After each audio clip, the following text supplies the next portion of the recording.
Hello बच्चों, let us read this question. This question says compare acidic strength.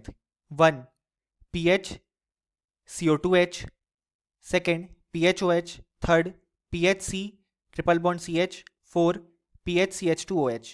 और हमारे option हैं. Option A 1 greater than 2 greater than 3 greater than 4. Option B 1 greater than 2 greater than 4 greater than 3. Option C 1 greater than 4 greater than 3 greater than 2. Option D 2 greater then 1 greater than 4 greater than 3. सो इस question में हमारे पास 4 compound given है और हमें उनकी acidic strength compare करनी है. सो इस क्वेश्चन को सॉल्व करने के लिए हमें जो की कॉन्सेप्ट रिक्वायर्ड है वो है कॉन्सेप्ट ऑफ एसिडिक स्ट्रेंथ. अब यहाँ पे किसी भी कंपाउंड की एसिडिक स्ट्रेंथ डायरेक्टली प्रोपोर्शनल होती है to the stability of its conjugate base. So first part में अगर हम देखें तो हमारे पास स्ट्रक्चर गिवन है PHCOOH, जिसे यहाँ पे CO2H से रिप्रेजेंट किया गया है. सो यहाँ पे हमारे पास जो कॉन्जुगेट बेस फॉर्म होगा वो कुछ इस तरीके से फॉर्म होगा.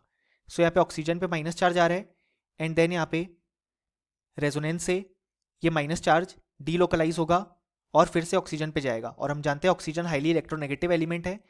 सो नेगेटिव चार्ज यहाँ पे हाईली स्टेबल होगा और जो रेजोनेटिंग स्ट्रक्चर बनेंगे वो इक्विवेलेंट रेजोनेटिंग स्ट्रक्चर बनेंगे, इसलिए ये यहाँ पे सबसे स्ट्रॉन्ग एसिड कहलाएगा.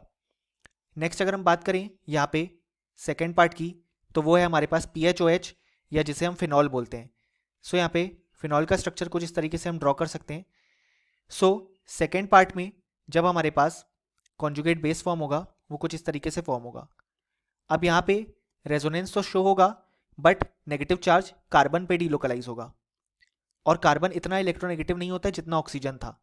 इसी कारण से जो एसिडिक स्ट्रेंथ है सेकेंड की वो 1 से कम हो जाएगी. अब अगर हम यहाँ पे थर्ड एंड फोर्थ पार्ट को देखें तो यहाँ पे थर्ड के केस में जो कॉन्जुगेट बेस फॉर्म होगा वो यहाँ पे कुछ इस तरीके से फॉर्म होगा और फोर्थ के केस में हमारे पास यहाँ पे कुछ इस तरीके से कॉन्जुगेट बेस फॉर्म होगा.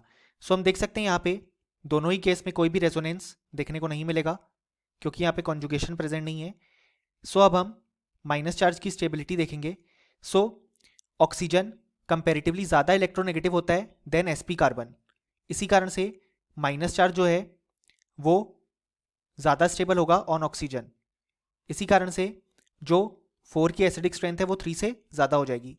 सो ओवरऑल ऑर्डर अगर हम लिखना चाहें तो सबसे ज़्यादा हो जाएगा 1 then 2 then 4 and then last में 3, क्योंकि 4 और 3 1 और 2 से तो बाद में ही आएंगे क्योंकि यहाँ पे कोई भी रेजोनेंस प्रेजेंट नहीं है. सो फाइनली हमें बोल सकते हैं कि इस क्वेश्चन का हमारे पास जो करेक्ट आंसर आया वो आया option B 1 greater than 2 greater than 4 greater than 3. और हमें लिख भी सकते हैं कि इस क्वेश्चन का जो करेक्ट आंसर है वो है option B. Hope you understood it well. Best of luck.